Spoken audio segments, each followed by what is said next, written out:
भगवान गौतम बुद्ध हमेशा ही प्रवचन देने समय पर पहुंच जाते थे।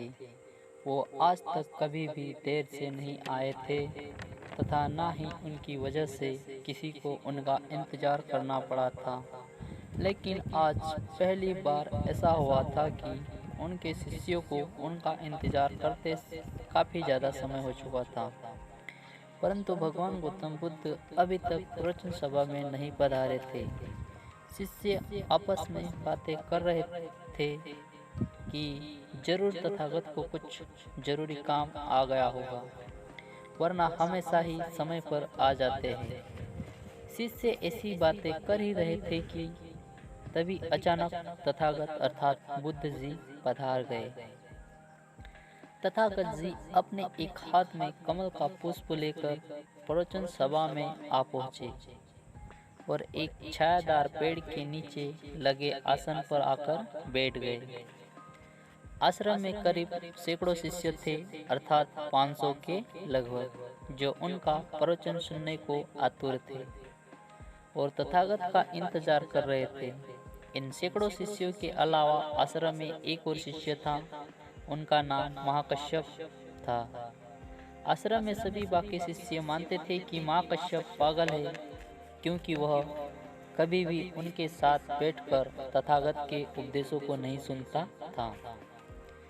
उसने आज तक कभी भी ध्यान नहीं किया था और ना ही कभी ध्यान करने का प्रयास किया था। वह बस पूरे दिन चुपचाप किसी पागल की तरह आश्रम में एक पेड़ के नीचे बैठे रहता है। ना ही उसके पास कोई बात करने आता और ना ही वह किसी से बातें करता। जब उसका मन करता तब आसपास के गांव में जाकर थोड़ी सी भिक्षा मांग लेता और भिक्षा में जो कुछ भी मिलता खुशी खुशी खाकर वापस उसी पेड़ के नीचे आकर बैठ जाता। महाकश्यप दिन भर आश्रम में पेड़ पौधे, आसपास बिखरे पेड़ के पत्ते और आश्रम में आते जाते भिक्षुओं को ध्यान से देखता रहता। सभी का विश्वास था कि महाकश्यप एक धार्मिक इंसान नहीं है। आश्रम में रहने वालों सभी भिक्षुओं का मानना था कि वो एक पागल अर्थात मूर्ख इंसान है, जिसे कोई भी कुछ नहीं सिखा सकता। तो आज के दिन भगवान गौतम बुद्ध अर्थात तथागत आए और आसन पर आकर बैठ गए। बैठते ही अपने हाथों में लिए कमल के पुष्प को देखना शुरू कर दिया। शिष्य इंतजार कर रहे थे कि तथागत कुछ बोलेंगे, परंतु तथागत कुछ भी नहीं बोले। वो बस उस कमल के पुष्प को ध्यान से देखते रहे। तथागत उस कमल के पुष्प को ध्यान से देखने में इतने व्यस्त हो गए अर्थात ध्यान मग्न हो गए कि कब मिनट घंटों में बदल गए उन्हें पता ही नहीं चला। समय बहुत ज़्यादा गुजर चुका था, लेकिन तथागत ने अपने मुख से एक भी शब्द नहीं बोला।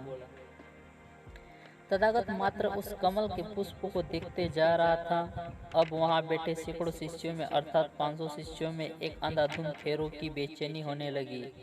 सभी शिष्य इंतजार करते करते परेशान हो चुके थे। तभी वहां बैठे भिक्षुओं को अचानक पीछे से जोर से हंसने की आवाज सुनाई। सभी शिष्यों ने पीछे मुड़कर देखा, उनका आश्चर्य का ठिकाना ना रहा। महाकश्यप तथागत की ओर देखकर जोर जोर से हंस रहा था। इतने सालों में लोगों ने आज तक पहली बार उसे हंसते हुए देखा था। इससे पहले वह कभी नहीं हंसा था, वो भी इतनी अद्भुत हंसी कि लग रहा था मानो सारा ब्रह्मांड उसके साथ हंस रहा हो। उसकी भयंकर हंसी पूरे आश्रम में गूंज रही थी और महाकश्यप जी हंसे जा रहे थे। भिक्षुओं ने बुद्ध की ओर देखा। तथागत अभी उस कमल के पुष्प की ओर देख रहे थे और उनकी आंखों में आंसुओं की धारा बहे जा रही थी। कुछ समय पश्चात अर्थात थोड़ी देर बाद महाकश्यप ने हंसना बंद कर दिया। उसके बाद बुद्ध ने अपनी नज़र कमल के पुष्प से हटाई और वहां बैठे भिक्षुओं की ओर देखकर कहा कि मैं जो कुछ भी तुम्हें शब्दों के माध्यम से दे सकता था, मैंने वो तुम सबको पहले ही दे दिया है, परंतु शब्दों के माध्यम से नहीं दिया जा सकता, वो मैंने महाकश्यप को दे दिया। और यहाँ से शुरुआत होती है जैन की।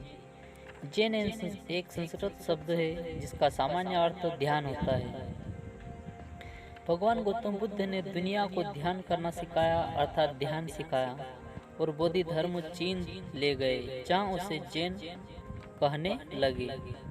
फिर चाइना से होते हुए ये जैन परंपरा जापान, कोरिया और दक्षिण पूर्व के एशिया में कई सारे देशों में फैल गए।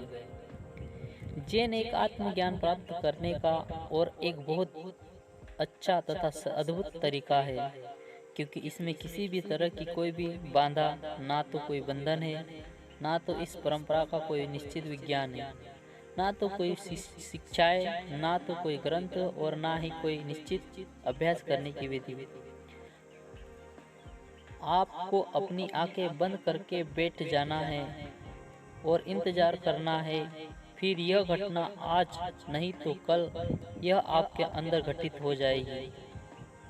जैन परंपराओं में कोई निश्चित तरीका नहीं है, इसमें आपको बस जागरूक होकर यह देखना होता है कि आपके दिमाग में किस तरह के विचार उठ रहे हैं।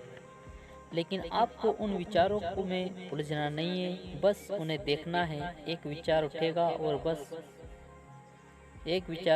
और वह अपने आप गायब हो जाएगा।